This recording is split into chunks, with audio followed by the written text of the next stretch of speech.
Assalamualaikum warahmatullahi wabarakatuh. Hai teman-teman. Saya hari ini akan menjelaskan tentang belajar di era digital, yaitu tentang adopsi teknologi digital dalam pendidikan, transformasi kompetensi pengajar dan lulusan. Adopsi teknologi digital di sektor pendidikan telah secara signifikan mengubah tuntutan kompetensi pekerjaan, terutama bagi para pengajar.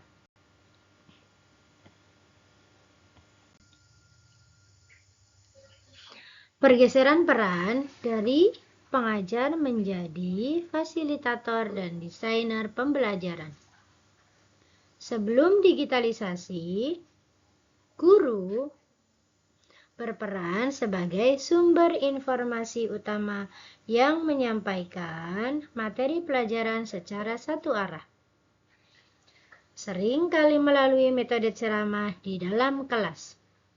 Tapi setelah digitalisasi, guru harus mampu merancang pengalaman belajar yang interaktif, personal, dan berpusat pada siswa, yang memanfaatkan berbagai platform digital seperti Sistem Manajemen Pembelajaran atau LMS, aplikasi edukasi, dan konten multimedia.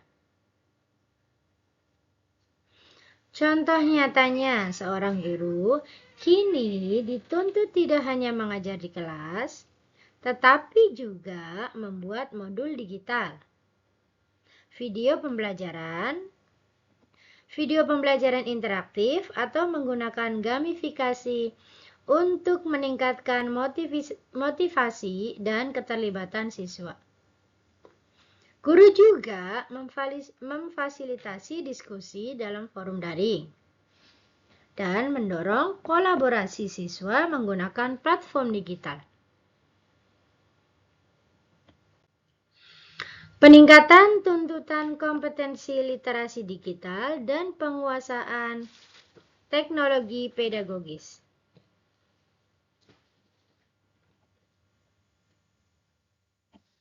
Sebelum digitalisasi, kemampuan pedagogis difokuskan pada penguasaan metode pengajaran tradisional di ruang kelas.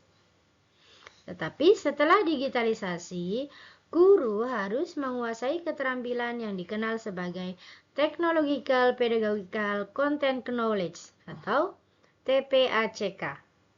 Ini mencakup kemampuan untuk mengintegrasikan teknologi secara efektif ke dalam strategi pengajaran dan materi pelajaran, bukan hanya sekedar menggunakannya sebagai alat bantu. Kita contohkan, seorang guru bahasa tidak hanya perlu memahami kaidah bahasa, tetapi juga harus mampu menggunakan aplikasi pembuat pembelajaran untuk meminta siswa membuat proyek narasi digital. Guru juga harus bisa mengoperasikan LMS seperti Google Classroom atau Moodle untuk mengelola tugas dan penilaian.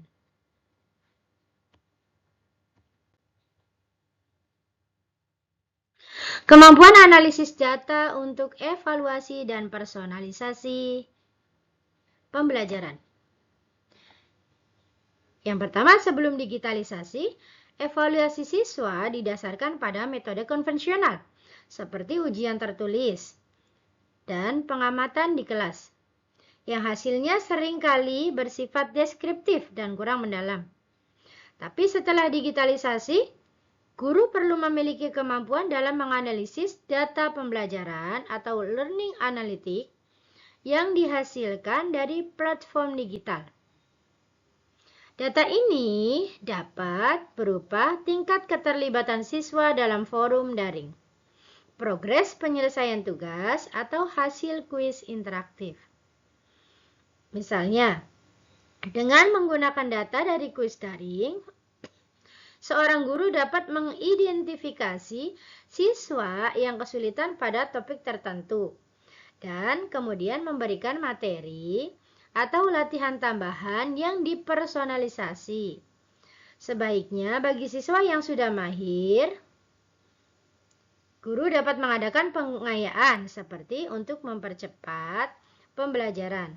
Kemampuan ini memungkinkan guru untuk mengambil keputusan, sehingga mampu meningkatkan efektivitas pengajaran. Kompetensi lulusan perguruan tinggi di era dinamis. Di tengah laju perubahan yang cepat, perguruan tinggi dihadapkan pada tantangan signifikan dalam memastikan relevansi dan kompetensi lulusannya. Kesenjangan antara keterampilan yang dimiliki lulusan dan kebutuhan dunia kerja semakin melebar, memicu tingginya angka pengangguran terdidik. Fenomena ini menjadi isu krusial yang memerlukan respon strategis dari kebijakan pendidikan tinggi, termasuk melalui kurikulum yang adaptif, kolaborasi erat dengan industri, dan pengakuan kompetensi alternatif melalui mikrokredensial.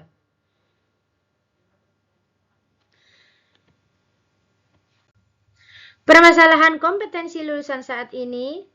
Permasalahan yang utama yang dihadapi lulusan perguruan tinggi saat ini adalah ketidakcocokan atau mismatch kompetensi dengan kebutuhan industri. Kurikulum yang seringkali tertinggal dari perkembangan pesat di dunia industri, khususnya di era digital, membuat banyak lulusan tidak memiliki keterampilan yang relevan dan dibutuhkan, seperti analisis data, pemasaran digital, atau kecakapan bahasa asing. Selain itu, kesenjangan kualitas antara perguruan tinggi juga turut andil, di mana kualitas dari institusi di kota besar dan daerah kerap tidak merata. Ditambah lagi, beberapa lulusan memiliki karakter dan kebiasaan yang kurang sesuai dengan tuntutan profesional di dunia kerja. Akibatnya, banyak sarjana menganggur atau bekerja di luar bidang keahliannya. Tantangan kritisnya, kesenjangan kompetensi antara lulusan dan kebutuhan industri terus melebar, sehingga menciptakan pengangguran terdidik yang signifikan.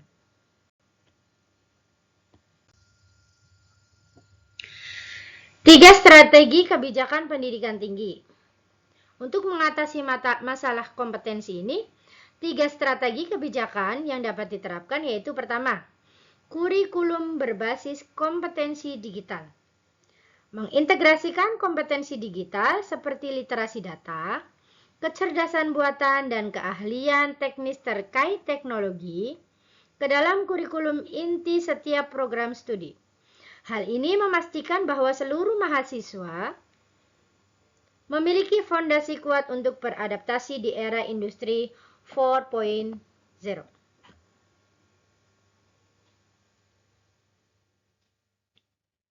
Yang kedua, kolaborasi industri akademik. Membangun kemitraan strategis yang lebih kuat antara perguruan tinggi dan industri. Kolaborasi ini dapat diwujudkan melalui program magang, riset bersama, proyek-proyek real, dan keterlibatan praktisi industri sebagai dosen tamu. Dan yang ketiga, sistem mikrokredensial. Mengembangkan dan mengimplementasikan sistem kredensial mikro atau mikrokredensial yang menawarkan sertifikasi kompetensi spesifik yang relevan dengan kebutuhan pasar kerja. Kredensial ini dapat diambil secara fleksibel, melengkapi ijazah formal, atau bahkan menjadi jalur alternatif untuk meningkatkan kualifikasi.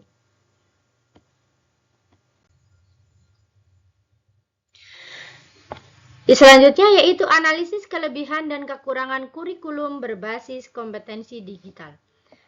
Kita bahas yang pertama, kelebihannya. Yang pertama, relevansi. Menjembatani kesenjangan kompetensi dengan memastikan lulusan siap menghadapi tuntutan era digital. Yang kedua, inovasi pembelajaran. mendorong penggunaan metode pembelajaran digital yang lebih fleksibel, interaktif, dan memungkinkan akses ke sumber daya global. Yang ketiga, keterampilan adaptif, membekali mahasiswa dengan kemampuan untuk terus belajar dan beradaptasi dengan teknologi yang terus berkembang. Kekurangannya yaitu di kurikulum berbasis kompetensi digital. Yang pertama, kesiapan infrastruktur dan SDM. Implementasi membutuhkan investasi besar pada infrastruktur teknologi dan pelatihan dosen yang mungkin tidak merata di seluruh perguruan tinggi. Yang kedua, kurikulumnya kaku. Pendekatan ini dapat kurang fleksibel untuk bidang studi yang sulit diukur dalam kompetensi tertentu atau yang membutuhkan penyesuaian cepat terhadap perubahan. Yang ketiga, mengabaikan aspek lain. Terlalu fokus pada kompetensi teknis dapat mengesampingkan pentingnya pengembangan karakter dan keterampilan sosial. Selanjutnya, analisis kelebihan dan kekurangan kolaborasi industri akademik dan mikrokredensial. Yang pertama yaitu kolaborasi industri akademik. Kelebihannya, pengalaman praktis mahasiswa memperoleh pengalaman kerja nyata, memungkinkan mereka menerapkan teori ke dalam praktik dan memahami budaya kerja industri. Yang kedua, penyelarasan kurikulum. Memastikan kurikulum perguruan tinggi selalu relevan dengan kebutuhan pasar kerja karena masukan langsung dari industri. Yang ketiga, jejaring karir, membuka kesempatan kerja lebih luas lagi mahasiswa dan memperkuat hubungan antara universitas dengan industri.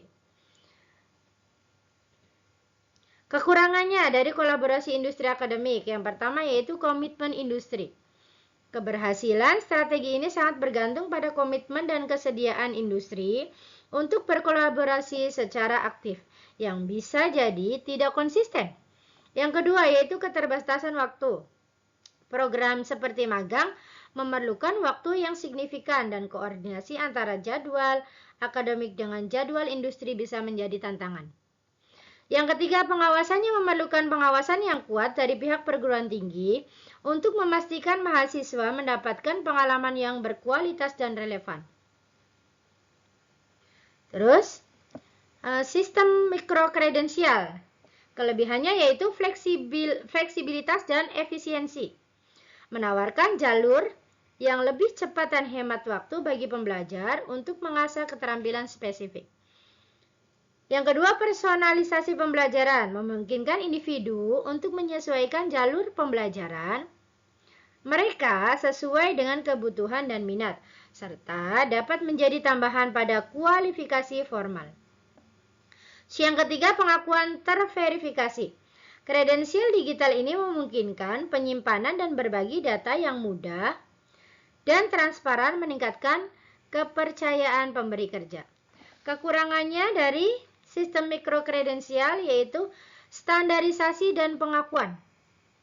Kurangnya standarisasi dalam kredensial mikro dapat membuat pemberi kerja sulit memvalidasi nilainya, sehingga pengakuannya belum seragam. Yang kedua, infrastruktur dan biaya. Implementasi sistem ini memerlukan infrastruktur yang handal dan mungkin memakan biaya, yang bisa menjadi hambatan bagi beberapa institusi. Yang ketiga, potensi devaluasi gelar.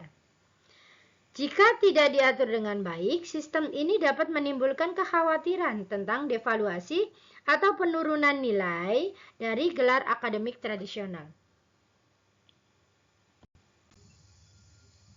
Kesimpulan dari rekomendasi strategis yaitu ketiga strategi kebijakan kurikulum berbasis kompetensi digital, kolaborasi industri akademik dan mikrokredensial menawarkan solusi yang komprehensif untuk menjawab tantangan kompetensi lulusan.